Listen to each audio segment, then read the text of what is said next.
اكتر نجم اخد من ميزانيتكم، فمعلش يعني سؤال فضولي جدا. كلهم اصل احنا اتعاملنا مع كل النجوم. ما انا بالظبط، ما عشان كده يسرا اكيد خدت كتير، كلهم خدوا مننا فلوس. كلهم خدوا منكم.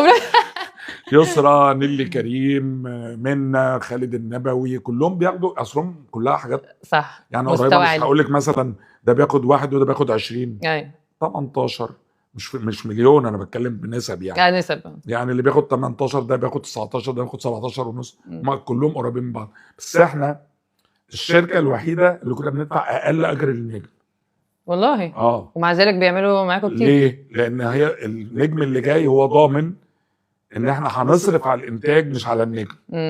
وبالتالي مثلا ما اجي اعمل حاره اليهود، انا باني حاره كامله اسمها حاره اليهود، متكلفه سنه 2000 في بدايه الالفينيات يعني 2005 2006 مش فاكر كام، مكلفه الحاره 10 مليون جنيه.